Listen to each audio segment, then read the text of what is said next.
we go.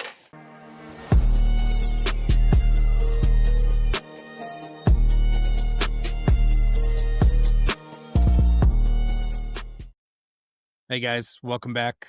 Episode 13. I think we got that straightened out on a few minutes ago, but yeah, welcome back. This week we got Matt Downey.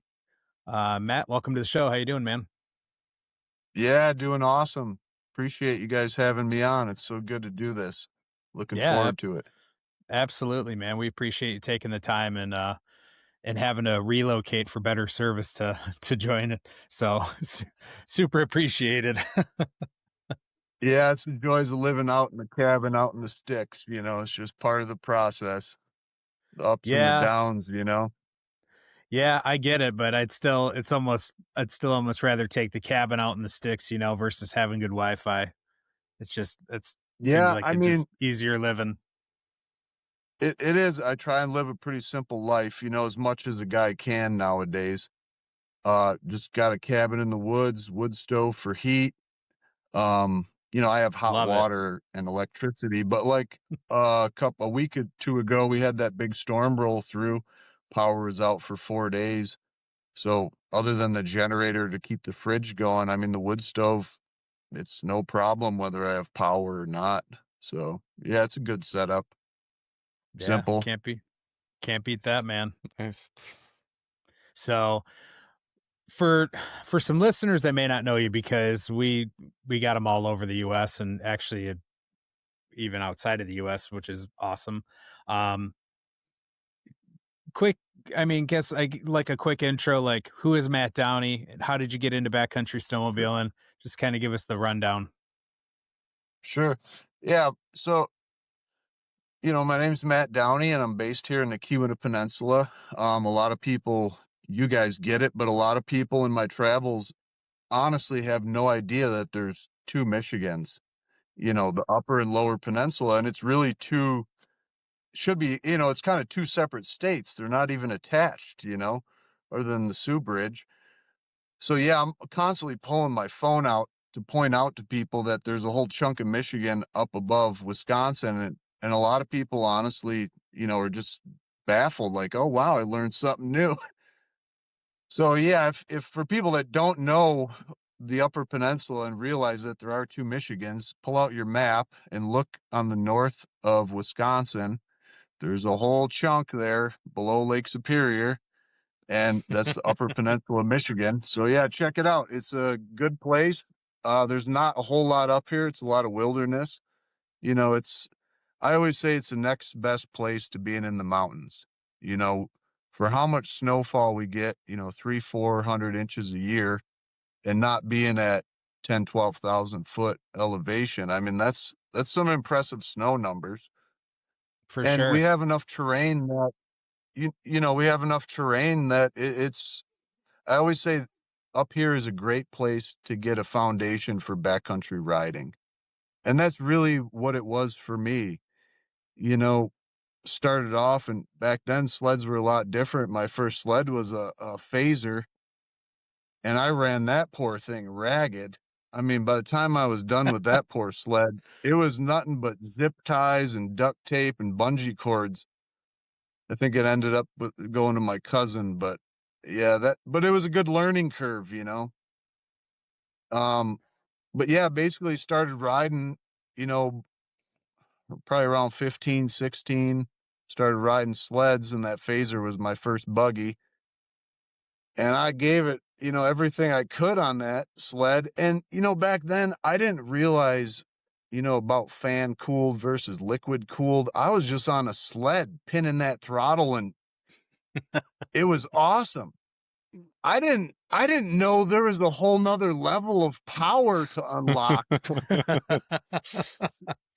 So the first time I got my good buddy Chicken Hawk, he's like, they were on Polaris at the time. So they had these modded out 650 Polarises. They were 121s because nothing was really lengthened back then, but he had a 2-inch paddle on that.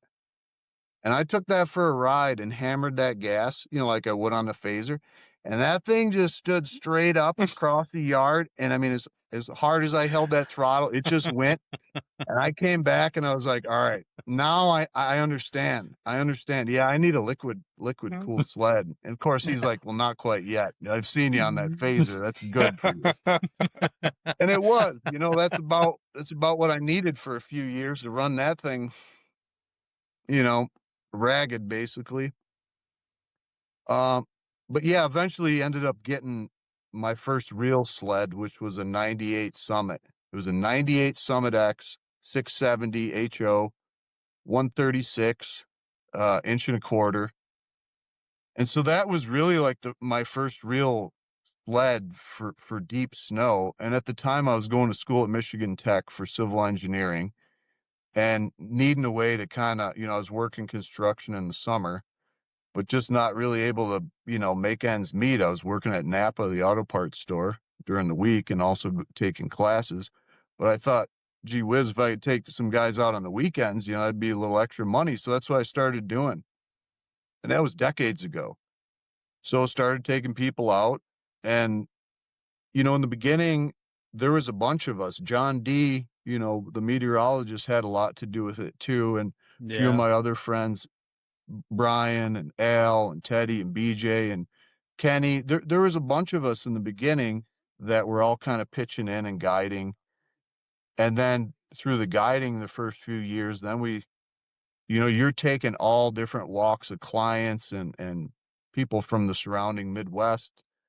So we started running into people. We ended up meeting with Rick Dobson, from Dobson Entertainment. We started filming. And so yeah, in the beginning there was a few of us and we are all kind of pitching in, and eventually life happens. Marriage, kids, the cost of Mhm. snowmobiling. Yep. After a few more years, I was the last soldier standing. I was the only one left guiding and kind of took over Keweenaw Snow Expeditions.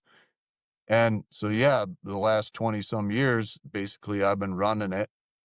And, through that Keweenaw Snow Expeditions, it's really led to a lot of crazy opportunities that I always hoped for and dreamed of. But, you know, you, you never fully think you're going to get there. It's always, hopes and dreams. You hope that hard work pays off. So, yeah, it's really been a journey. But in the beginning, it started just as a guy trying to get through college. Um, and of course, I love doing it. So here I am with a civil engineering degree and 20 plus years guiding experience. Seems pretty logical, right? Yeah. Whatever. Hey, if that's what you love, man. I mean, if you look at people and whatever they're doing, a good chunk of them don't even have a degree in what they're actually doing for their career. So, I mean, and yours Sure. seems like it's a lot more fun than civil engineering. So, I'd probably take Yeah. backcountry snowmobile guiding over that too. Yeah, for So, sure. so how like riding in the Keweenaw, how did that shape I guess how did that prepare you or kind of shape you in your approach for riding in other areas, like riding in the Keweenaw versus like riding out west? Like, how did the Keweenaw, I guess, prepare you? Because I know you go out west a lot. So, like, how do you think that Yeah. helped you? You, it was a huge impact. I mean, honestly, I think it's the best way to start, honestly, is to start, especially if you're here in the Midwest, is up here's a perfect place to start. We have tons of snow. Um, it's not always beginner friendly, and that's tough, but as far as learning to tree ride and ride steep terrain and get a good solid foundation for backcountry riding, there is no better place because it gets pretty deep and the terrain is just gnarly enough and the trees are tight enough. It's kind of sink or swim around here. So you learn pretty quick after wrecking some sleds.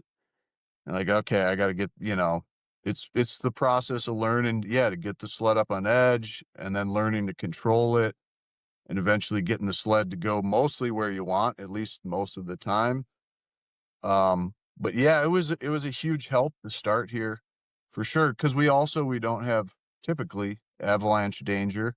and we don't have elevation, so it's a good place to start. The only downfall is you get used to that sea level horsepower, and then you do get out to 10, 12,000 feet, and you're like, "What happened? What happened to this thing?" Something's wrong with my sled. It's Yeah, not I mean, running right, just starting it in the morning, it's feels like it's blown up, it's like Yeah. there's just nothing there. Yep. Yeah. Um, No more power. mhm.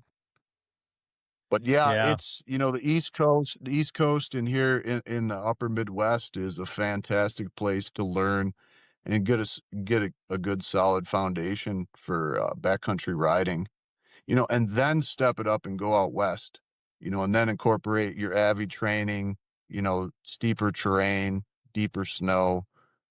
But yeah, this is a great place to start. It really is. Yeah. No, I agree. I mean, riding up there a bunch, it's definitely like you said, to your point, it's sink or swim.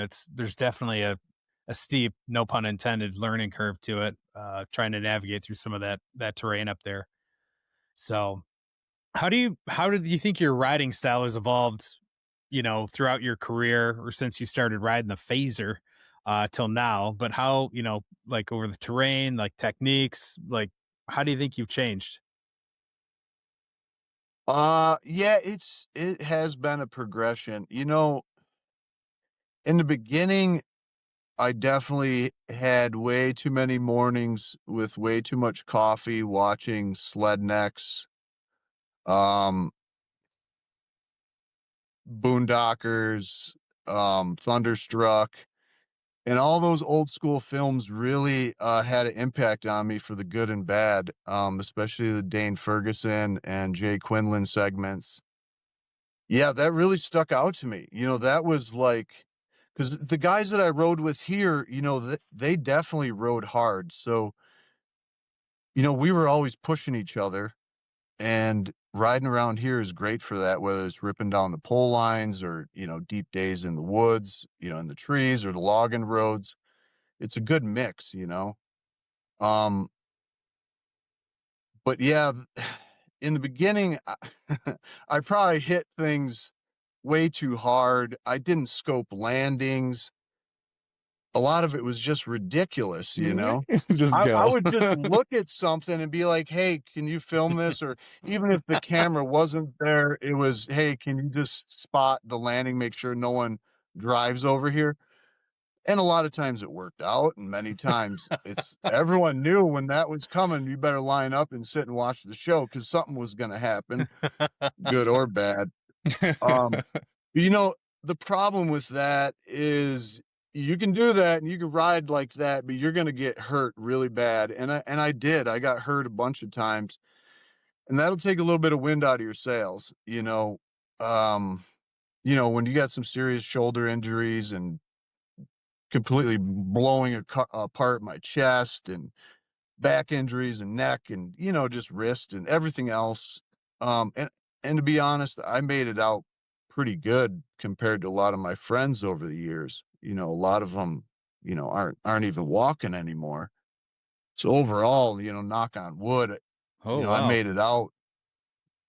I made it through all in all pretty well, but those injuries will definitely, whether you want the lesson or not, you will learn to ride a little bit smarter. Whether you want to or not, you're going to have to at some point. And I reached that point where, I still ride hard, but there's times where I look at something, I know, like, no, I'm not hitting that because I know exactly what's going to happen. And I don't want to be broken for the rest of the season. So some of that experience comes a little bit of wisdom. Mm. So yeah, my riding style is still, I would say I ride just as hard as I did 20 years ago. It's just I've eliminated a lot of the dumb stuff, and I still have some fantastic moments, don't get me wrong. Um, but yeah, just the biggest thing nowadays is trying to avoid injury. Just enjoying the ride, enjoying being on the mountain. I'm not guiding as much and doing clinics as much as I used to because years ago, there was many, many years, probably 15 plus years strong, where I was on the snow 100 plus days a year in the Keweenaw, plus out west a little bit, Mm-hmm. or close to it. And that's a lot of riding.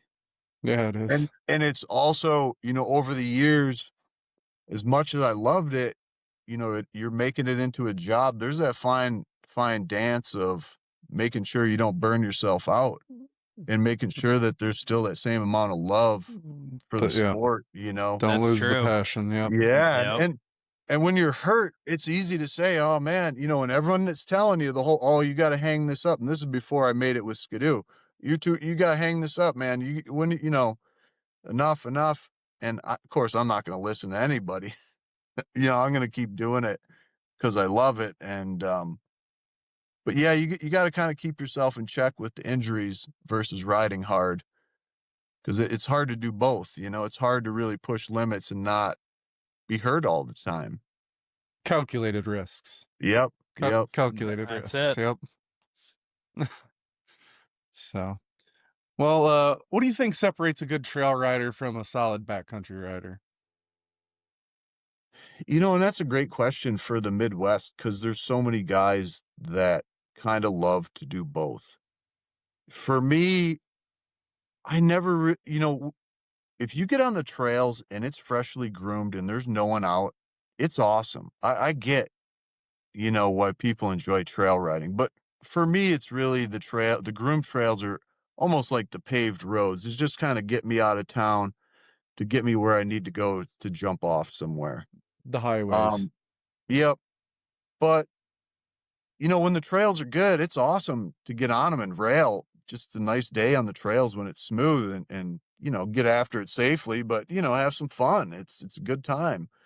But yeah, the biggest difference for, backcountry and trail riding is just the style. Trail riding is more sit down. Your gear is heavier. Your helmet typically is a full face or, like an oxygen style where it's heated. You have cords. You're really suited up for high speed, cold weather. Versus in the backcountry, typically I got to be moving. I'm dressed pretty light, typically like a one piece, non-insulated, Yeah. open face helmet, goggles, a thinner glove. So yeah, I mean, when I'm on the groomed trail, I'm pretty frozen. So I typically a few miles and try and get off as soon as I can. Because once you're in the woods, you're working a lot harder. And for me, guiding a lot of times circling back to go get people that are stuck or, whatever, or if it's a coaching clinic day, you're really working as a coach. You're pulling people out constantly.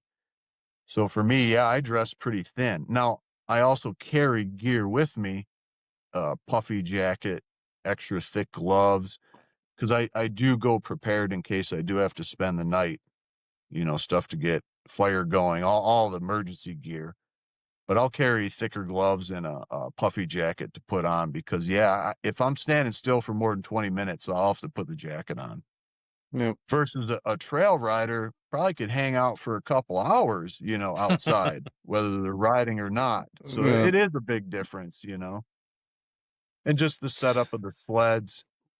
The trail sleds would be a much wider ski stance, shorter track, lower lug profile, typically probably a stiffer suspension. Where the deep snow, you want a narrower front end, longer track, bigger paddles. Depending how you're riding, typically softer shocks for deep snow, but it depends personal preference. Yep. You only make the mistake of wearing insulated gear in the backcountry one time, and then you regret it.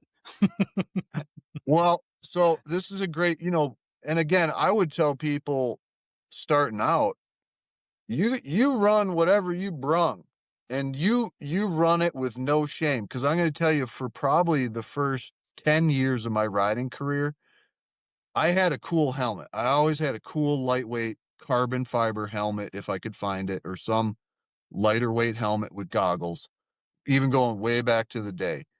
But most of my probably first 10 years was in Carhartts, brown frozen Carhartts. And yeah, a lot of times I'd have to stand in the house for 25 minutes and thaw out before I could get the leg zippers up on the bibs. And then you just take them off and they just kind of stand up vertical in the corner on their own. Mm-hmm. And it's fine. I didn't care. I used to make fun of everyone that wore Climb. The rich fancy boys with their pretty fuchsia colored clothes on. Look at them go. But again, then you start wearing some of that stuff. It's like, boy, oh boy, I ain't got an extra 600 pounds of Carhartts on frozen. I'm actually dry. I can move. All right, I Yep. take back what I said. Yeah, I get it now. Yep. Yeah. But, for those that are starting out, hey, run whatever, just get out there and go ride. It doesn't matter, just run whatever you got. It's true.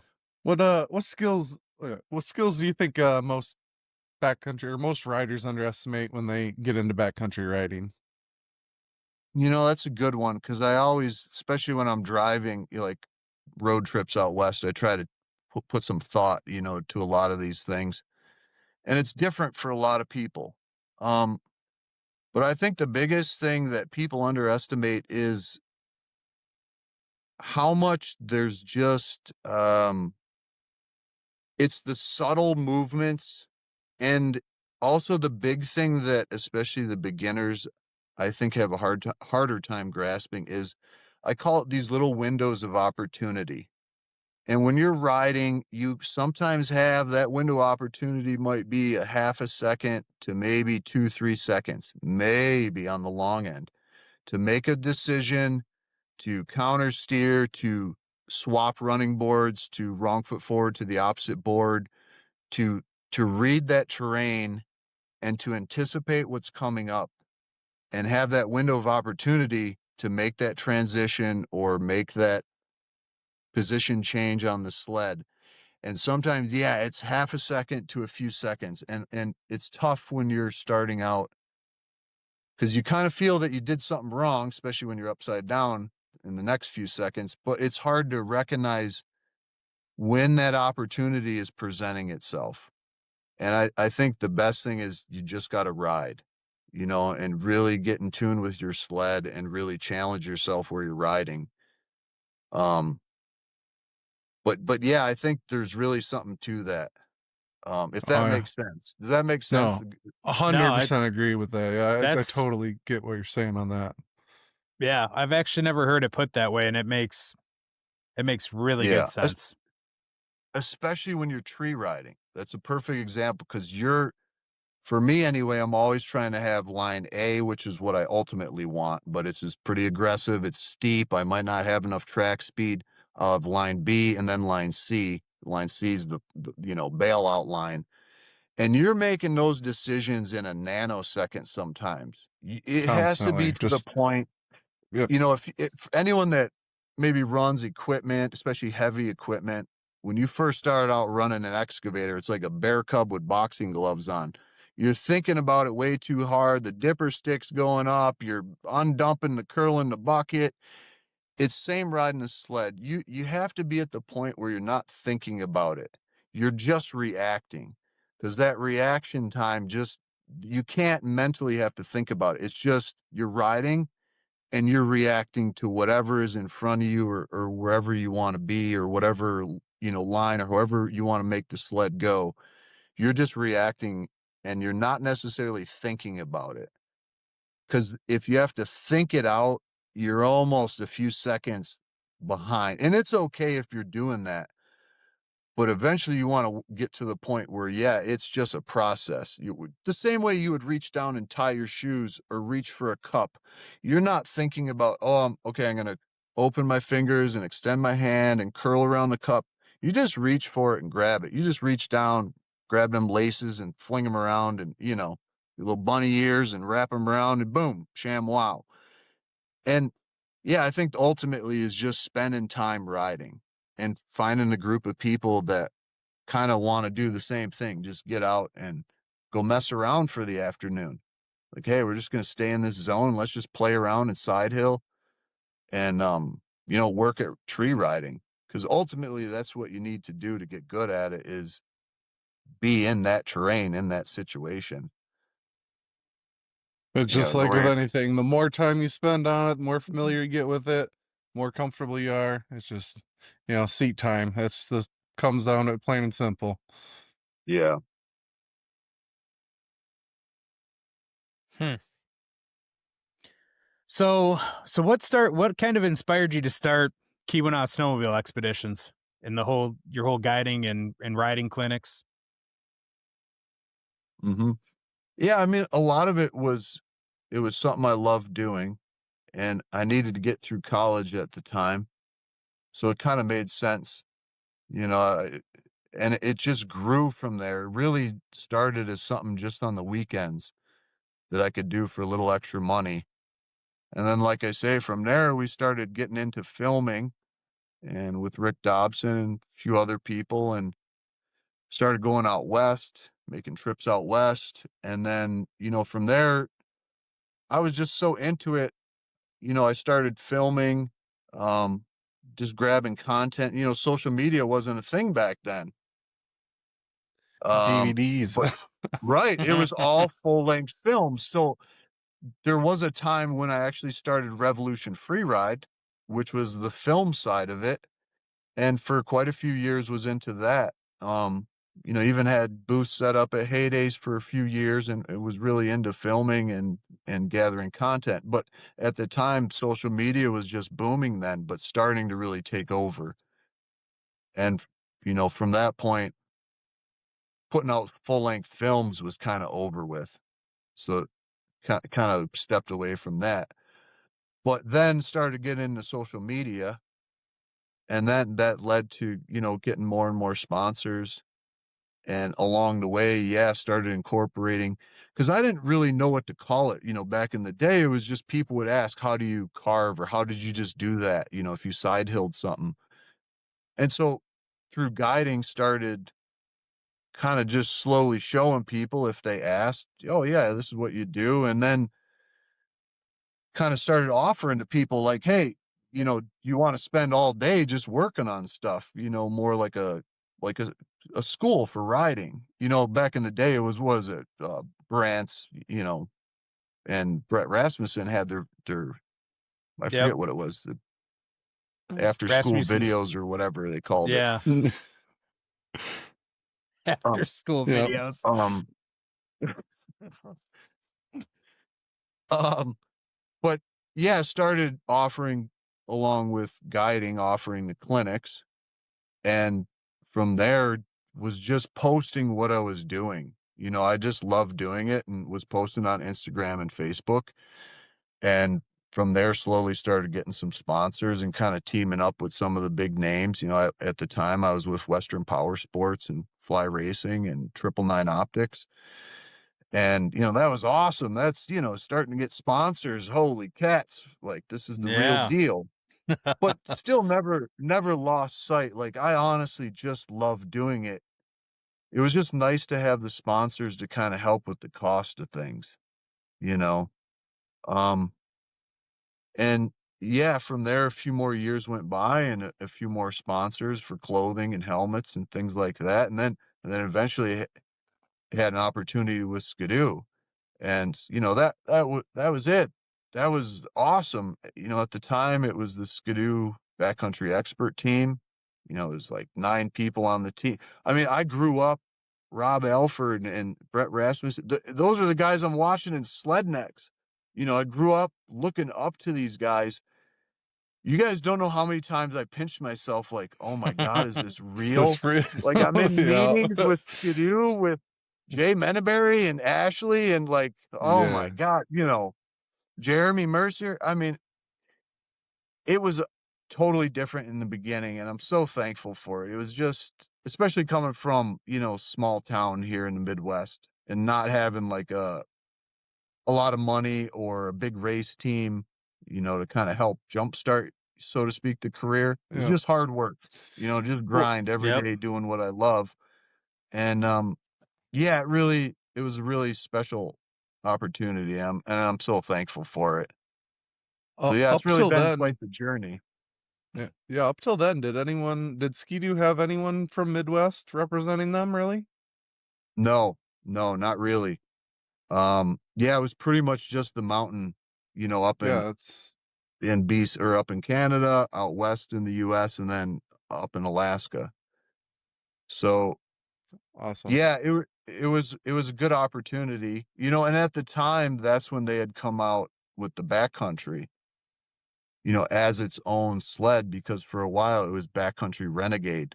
That was Yep. the crossover sled, and then they split that into 2 separate sleds. Mm-hmm. And so Yep. that's what I think they really, saw potential in me, was for the crossover sled. Yeah, Midwest is Which a great area for those type of sleds. So Yeah. Makes sense. So what does a typical day look like when you're guiding? It's typically we meet up around 10 a.m. We have a lot of contact beforehand, so everyone is kind of up to speed with what to expect and what to bring for the day. I always send a email list of gear that everyone should have, at least as a starting point. And so, yeah, we'll meet up in the morning around 10 a.m. A lot of times I'll meet at Trailside Lodge up in Calumet, or we'll meet, down in South Range somewhere. But yeah, typically meet up in the morning, kind of have a safety meeting, just a brief overview of what we're going to do today, and just go over some safety stuff just in case anyone's split up, or, just briefly go over what to expect. And a lot of it, that's where I've gotten good over the years, because there's such a wide variety of or varying levels of experience. And I mean, there's people probably like you guys would show up, and I can tell you go out west and ride, you can tree ride, people that are pretty aggressive, have a lot of experience.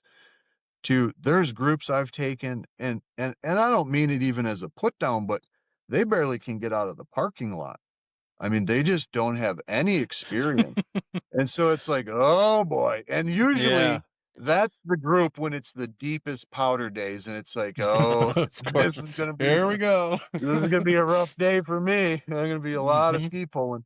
And it's tough, because I do wanna I always wanna challenge people, but I don't wanna overwhelm people. And there's a fine line, of finding that sweet spot, especially when you don't know all these people. I've just met Yeah, a lot of these groups and people for the first time. So I'm very quickly trying to read people and assess just by looking at gear, the condition of the sleds, what sleds are they, what they've told me, and kind of basing on where we're going to go for the day. But yeah, typically we would take off on the groomed trail for, a few miles, and try and get off as soon as we can into, some logging roads or more of a backcountry setting, and kind of spend the day just off trail in the woods. Um, we'll stop, take breaks as we need. Typically we bring our own food and water, just stop for snacks as we go, especially, years ago, it's the thing, years ago, we would almost always stop for lunch somewhere, grab a pizza or a footlong, at the Cliff View or something up north.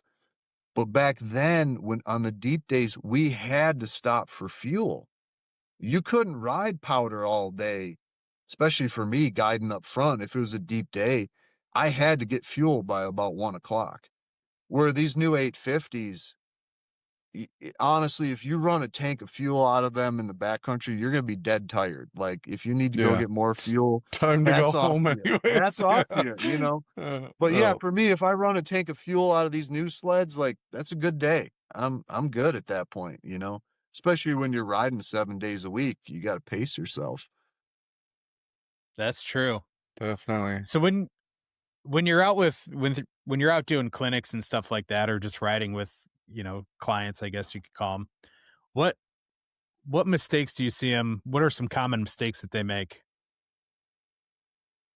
Yeah, well, the biggest one is probably what we touched on earlier, is just that little bit of hesitation.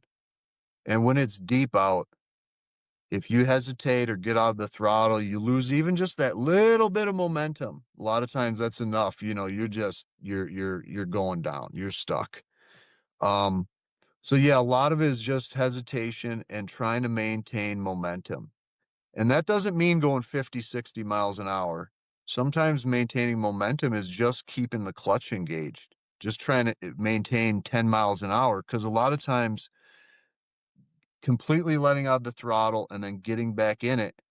When that clutch re-engages, you're almost kind of spinning out, so to speak. It's real easy to dig a hole versus if you would have just stayed in the throttle steady, even at that 8, 9, 10 miles an hour, that would have been enough momentum to just keep you going. And sometimes you do need to give it a full snort full, and that, you know, it needs to be to the bar for a second.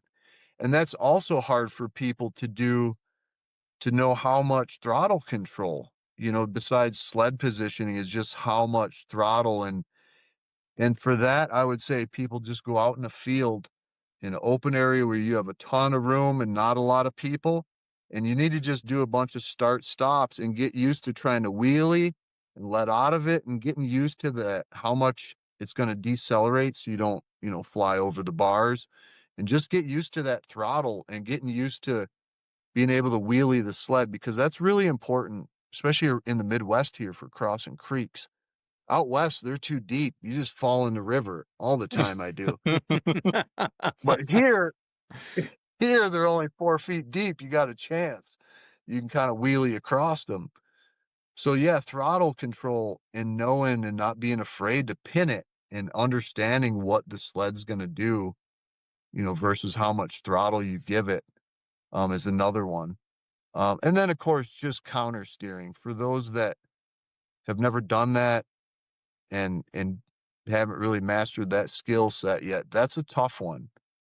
Because again, you're trying to think your way through it, which is good at first. You have to just break it up in steps. But yeah, it's an awkward thing to say. Yeah, if you want to turn right, just turn the bars to the left. It's easy Yeah. peasy, and they Yeah, just look at yeah. it sideways, and it's like, wait, what? You Yeah. know, so yeah, that's a big one. You know, sled setup too. And it's personal preference. Risers, go back and forth. But a lot of times I still see in the Midwest really tall risers. Um, and it's personal preference. If you can ride and you're comfortable and you can get the sled where you want, hey, run it. But typically I would say run a much shorter riser, even if you're a taller guy.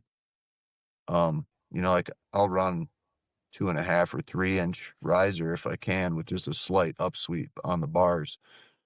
And that will really help you, especially when you get in the trees. You're not going to notice it out in the meadows on the flat, but the short bars and having the right sled setup, you'll really notice it in the trees. It'll make a big difference. Definitely. But yeah, probably those are the big ones, just throttle control, working on hesitation, and just the getting down the basic maneuvers, for backcountry riding, of wrong foot forward and counter steering, and really Yeah. understanding what that does. And take them back to the Cars movie. You got to turn right to go left. It's hard to Exactly. get Yeah, that, there you Exactly. but go. it's Yep. what you got to Yep. do. So, And hey, it's the same thing. Sometimes you do end up into Thule's, just like in yeah, cars. yeah, yeah, At first, yeah. yeah, there's a learning curve. Definitely, definitely. We touched on this a little bit, but what makes the Keweenaw such a unique place for backcountry snowmobiling? I think it's overall just the mix of terrain and the very, very technical hardwoods. Honestly, whether it's snowboarding or snowmobiling, it's just really good terrain for winter sports. It's for especially for aggressive riders, I would say. It's kind of a heaven. Um, it's a little bit tougher for beginners, just because we don't have, say, like Grand Marais. We don't have a lot of just big open meadowy type stuff. It's Yep, kind of like we talked about earlier, sink or swim. yep, So if you're up for it, it's a great place to learn.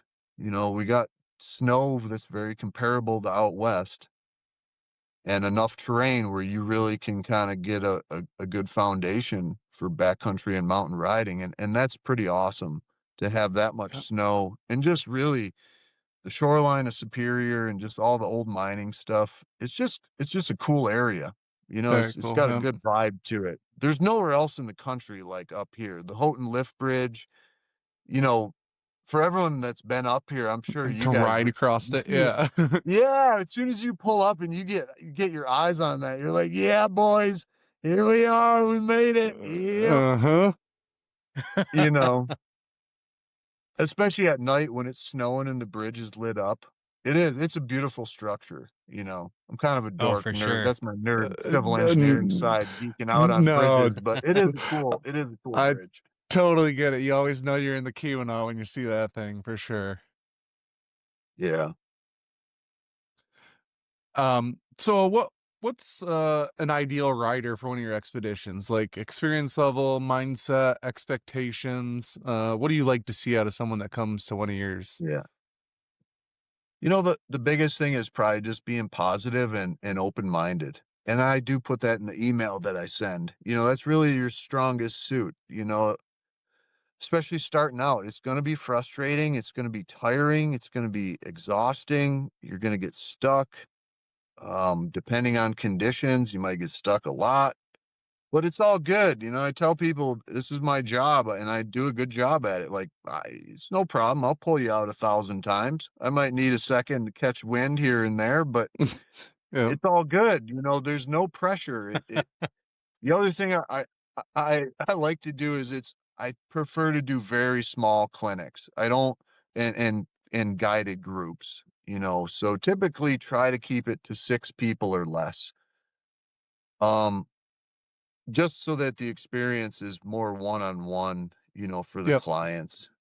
Um, That but yeah, the biggest thing is just being positive and open-minded to try it. And like I say, gotcha. we'll take breaks. You know, I see you getting frustrated and tired. Hey, just we'll chill for a minute. We'll get back to it. Let's take 5, eat something, have some water. Um, you know, and it's even all those little things, it's good training because you're going to be doing that same thing out west. If you think you're just going to roll up to Togety and start ripping for 6 hours straight, again, if you can do it, hats off to you. But I'd probably put $1,000 on it and said you ain't gonna, and you're Yeah. gonna need a break. You know, you got to learn to pace yourself because it's very technical when you're trudging through snow up past your waist and trying to roll over 500+ pound sleds and you're caught up in trees and brush. You know, Takes or hours my sometimes. yeah, my favorite place, the bottom of a river with 15-foot tall snowbanks on each side. Home sweet home, boys. Yep. Well, we're here for the day. Yeah, so that's whether you want to or not. I've always practiced just in case. I've Yep. never actually had to spend the night. It's always been by choice. But So I feel choice. like that's pretty good. I've never Yep. had to force clients to stay out, so Well, that's really good. practice. That is But yeah, good. Practice. you know, even in the Keweenaw here, it can get pretty nasty. You know, when you're out in the open and it's blowing, and there's not much open here, but yeah, it can get pretty, you know, you should have sled troubles, breakdowns. You know, it's easy to have a situation that can get fairly serious, cold temps. You know, it's not the mountains, but it's still pretty far out, you know, so Yep. it's always good to go prepared, you Yep. know, like Absolutely. anything. Yeah. I mean, even a mile in some of this snow it could seem like 100 miles, without snow, Oh, you for know. sure. Yeah, if you actually got stuck and if you think you can just walk out even a mile, It's not probably that not. easy. Yep. It's maybe you could, but you're gonna really be working. You're gonna be exhausted. Yep. Yeah, it's gonna really be a workout. But yeah, as far as like experience level for coming up here, it's really you need to have enough experience that you can operate the sled comfortably. You know, it really shouldn't be beginners where they're trying to figure out throttle and brake and how to turn just in a parking lot. You know, you should be comfortable enough to go down the groom trail.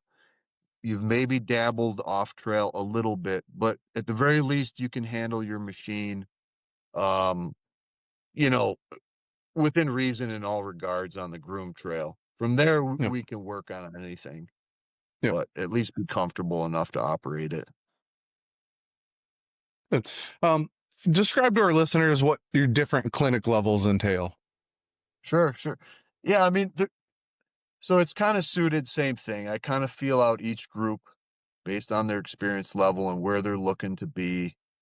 But yeah, it would be kind of a beginner clinic that would just be introduction to, yeah, you can operate the sled, but you want to learn how to ride in the backcountry, whether it's up here or out west. And Yep. and both the training's going to be the same. So there's kind of the introduction level where you're really learning how to carve, side hill, get the sled up on edge, kind of just get down the basics, get a basic foundation for backcountry and mountain riding. And then the intermediate levels is going to be someone that has done some of this stuff, has the basics down, but wants to start maybe tree riding more aggressively.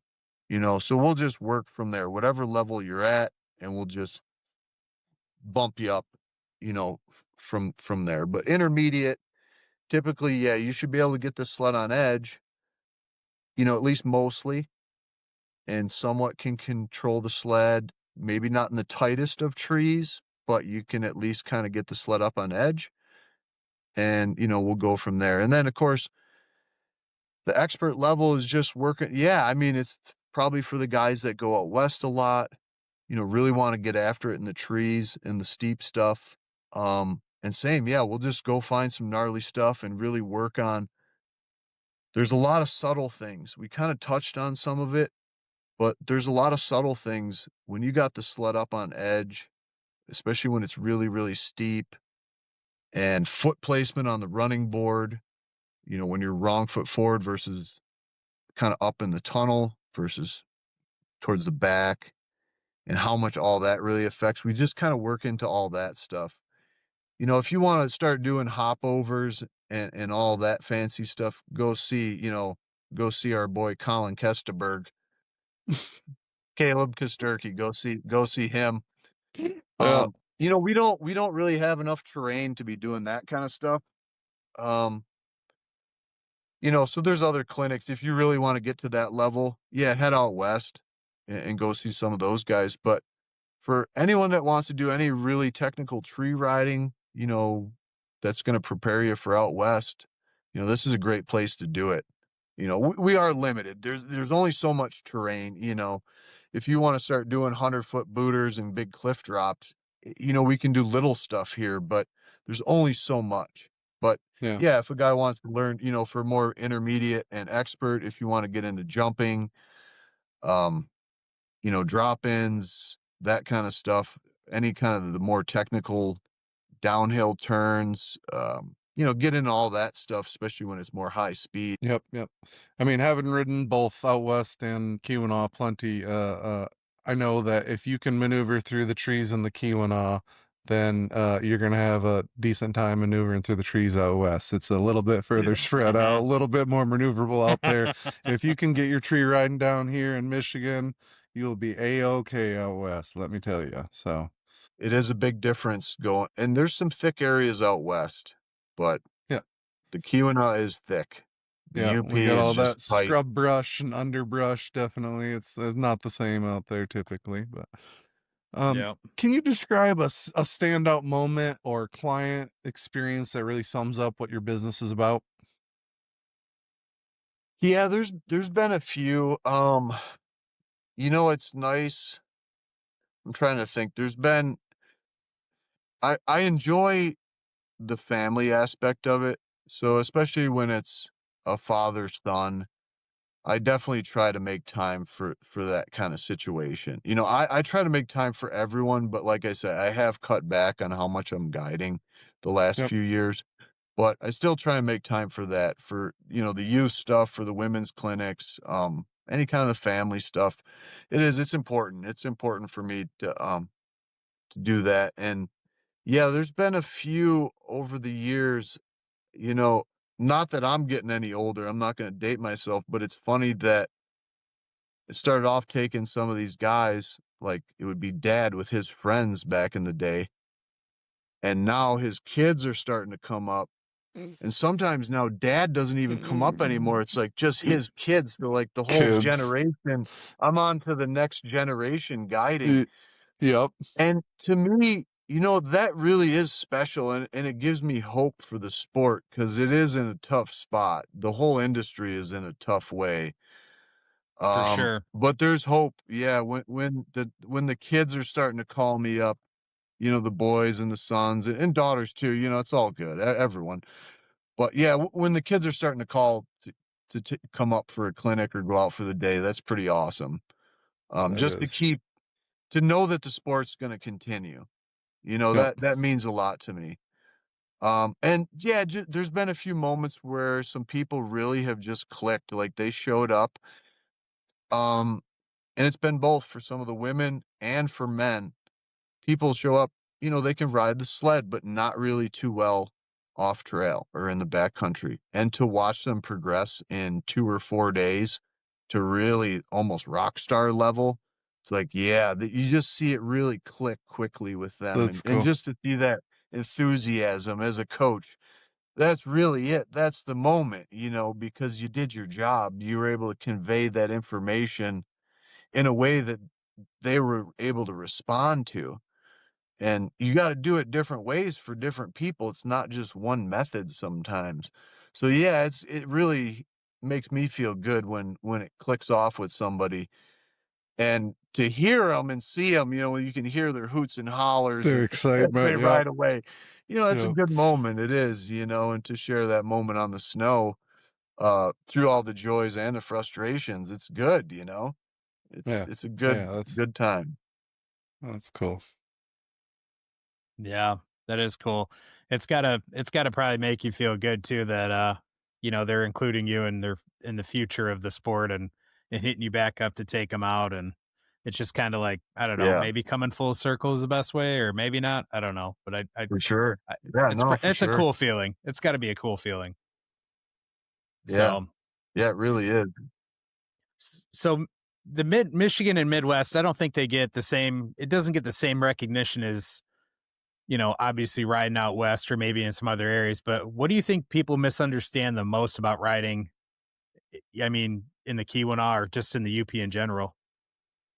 Sure. It really is that for us Midwest riders, we really are underestimated. And on one hand, it's rightfully so because we're not, our backyard is not 12,000-foot mountains with Avi danger and elevation, 20-foot snowpacks or deeper.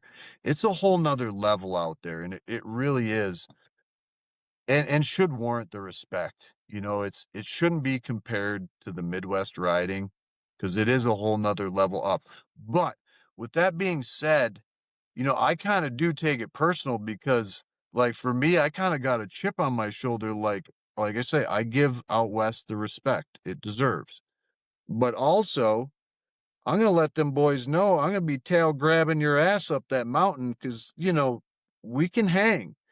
I might not be passing you up the mountain, but I'm gonna be tail grabbing you up that mountain. And there is something to be said, yeah, to be able to show up and ride with pro level guys out there and be able to hang. You know, they're definitely, they have some skills. That's their backyard. They should be a little bit better. They should be. But it's a nice feeling to be able to show up from sea level and all of a sudden partway through the day, you can see in the morning, oh, rolling their eyes, oh shit, Michigan plates, here we go, Yeah. Flatlander, There great. we go. Yep. Yep. And you can see the hesitation. You're like, oh, well, good luck, son. Have a good day. We're riding in the trees. And you get an hour or two in, they turn around and you're right there with them. It's like, where did you say you're from? Yeah, from Michigan, the UP. And it's like, where?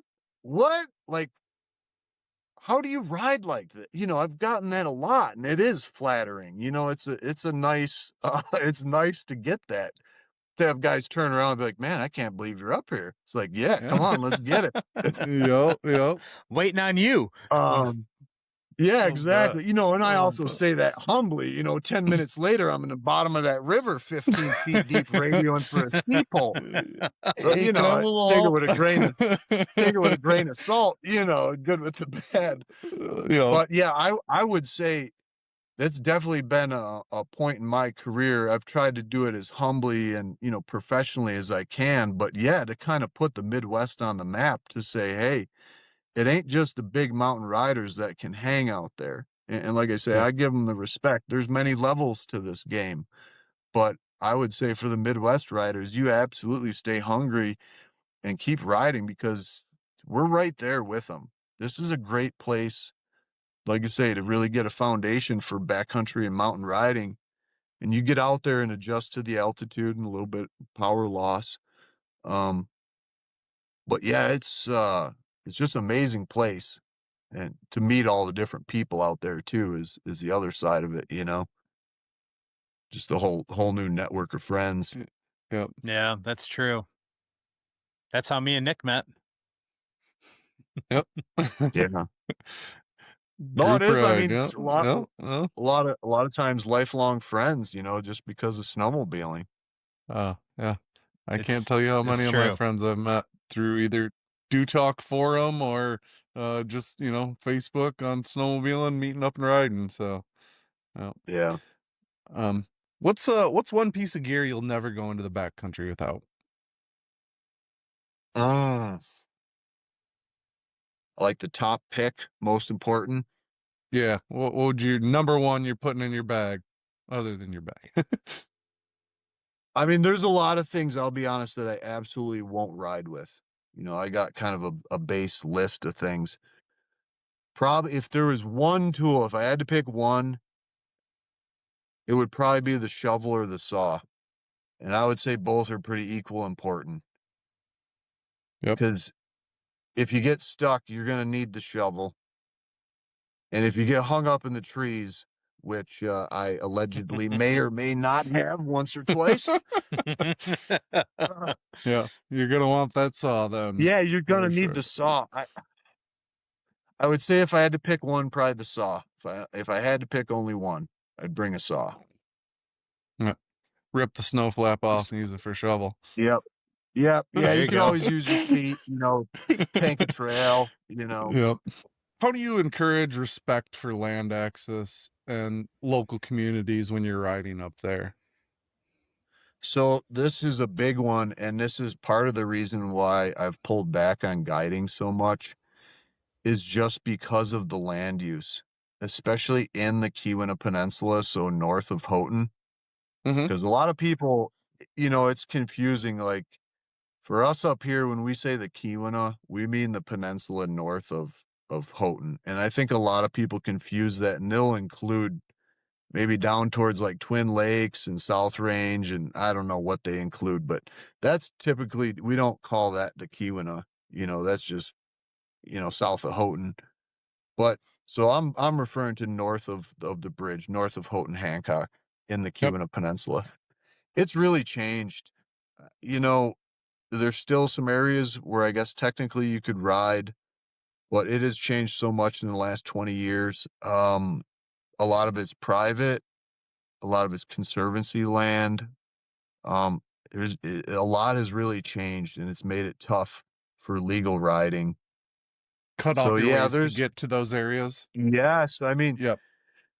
compared to 20 years ago, yeah, it's we've lost probably 70-80% of the riding areas that Wow. back in the day was no issue. Yep. Yep. And now it is. It's things have changed. So I've had to change what I'm doing. Um, and of course it makes it tough because I would say I would love to just move everything out west. And I do some events out west, but there's a whole nother gamut of dealing with Forest Service, pulling permits, and I would want it to be legal. Yep. And to be honest, I don't want to have to deal with Forest Service and pulling it's horrible process. It's horrible. And you know, so it makes it tough because you're just trying to help people, you know, do a clinic or whatever it might be. And yeah, it's a big deal to try and do it out west. So hats off to the guys that are still doing it because it's a Yep. big deal. It's a huge pain in the butt.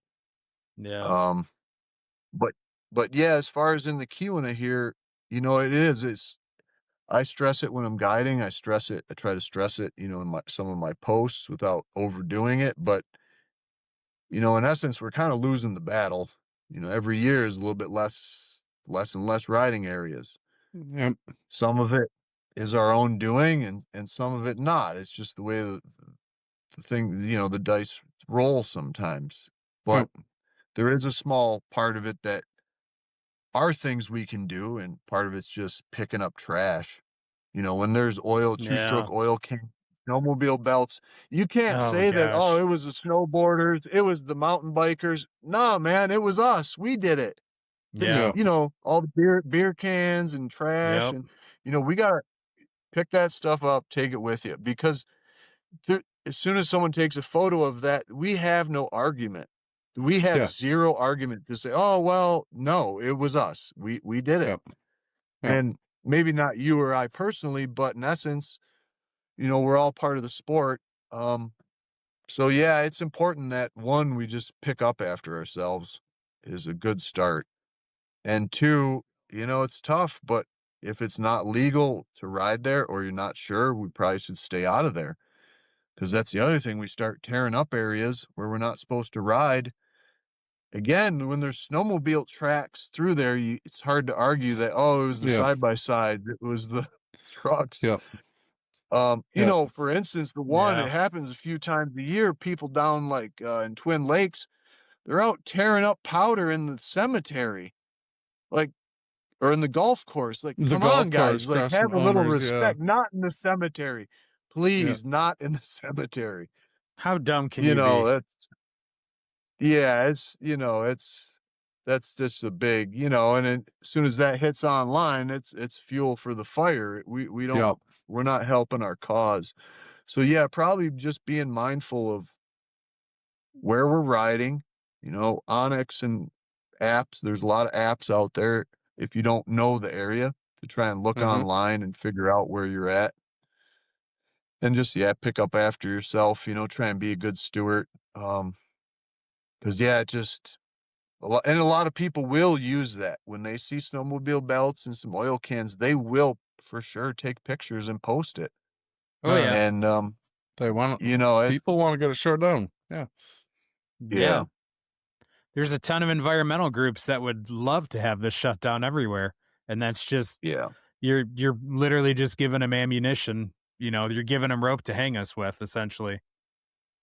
yeah. Yeah, we at least gotta keep up a good battle and keep our end up, not make it too easy for them. Because otherwise, yeah, we'll lose everything, you know? Yeah. Yeah. If it came in on your sled, it can go back out on your sled. That simple. Like, there's no need for that. Yeah. Yeah. Yeah. I never understood like driving down, like going down a trail or whatever, and you see like, you know, a belt laying on the ground or somebody hangs it in the tree. It's like you couldn't just put this in your tunnel bag. Like you couldn't, like you Right. had to leave it there. Like how lazy can you be? So Yeah. anyway. And it's such easy evidence, you know, it's so easy to pin back on us. Yeah. Yeah. You know, Yeah. especially when it said Bombardier or Polaris right on the belt. It's like, well, Yeah. Yeah. Well. hey, you got me on that one. Yep. Didn't fall from the sky. Right. Yep. So what advice would you give to someone who wants to get into backcountry riding but doesn't know where to start? You know, the first thing is just having that curiosity and that want. You know, I would start there's so much content out nowadays between Instagram, Facebook, YouTube. Just start watching some content and get an idea visually.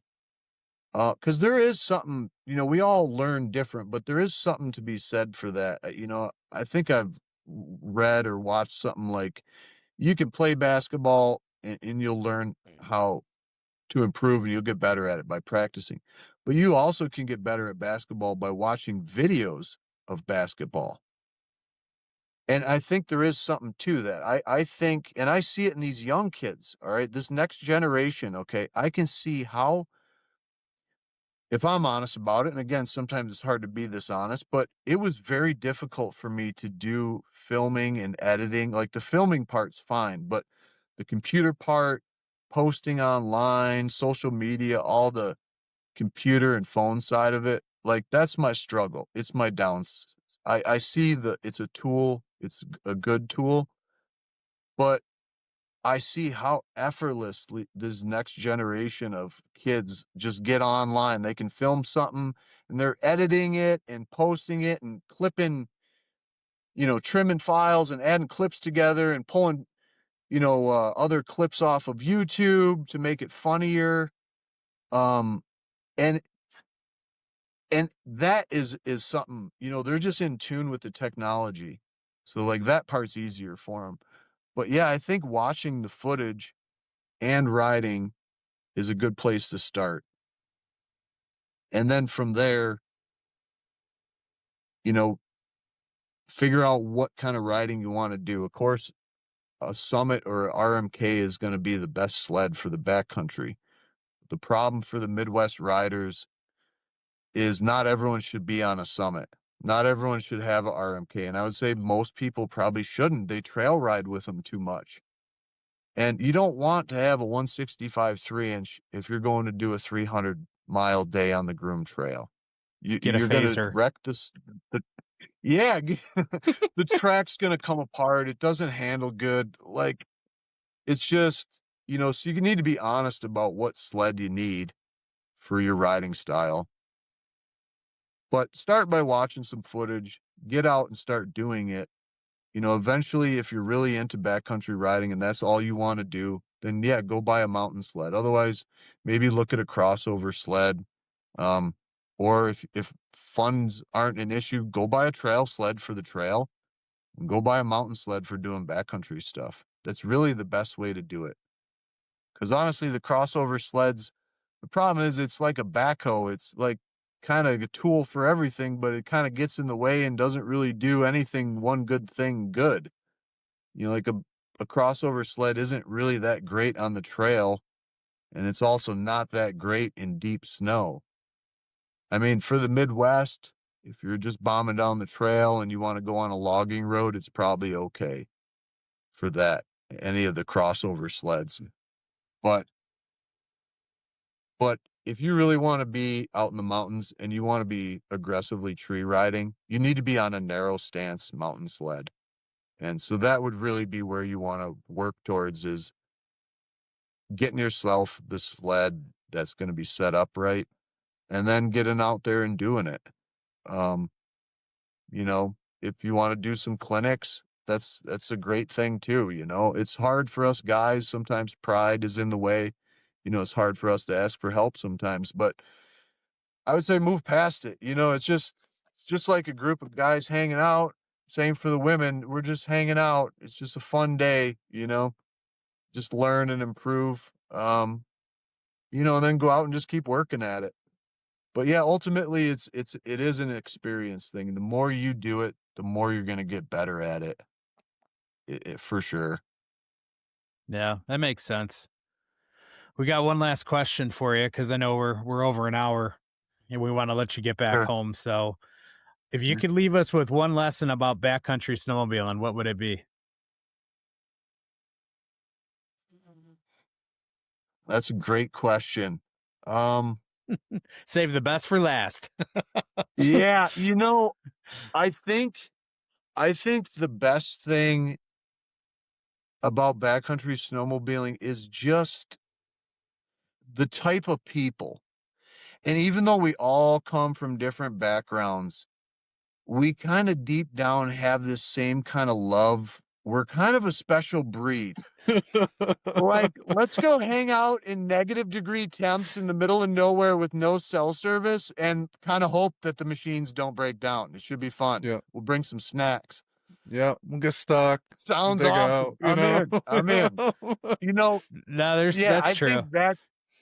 I think that's the kind of the thing for me, is just, it's that extra special breed of people that are a little bit gnarlier, that are willing to get out there and whether it's the backcountry here or out in the mountains, to really get out there and kind of get after it, get gnarly. And I also like that you're kind of almost like SEAL Team 6, where your group of riders, you're your self-contained unit. And Yep. sometimes it's all the help you got. And you really are relying on each other. And I like that, because, when shit hits the fan and you're on your 40th stuck of the day and it's 3 p.m. and you're all stuck in that drainage, you really find out what people are made of. Because Mhm. everyone's at their breaking point, including me. You're exhausted. and you really find out what people are made of. And I like that because you really can push people to that limit, and very quickly it sorts itself out.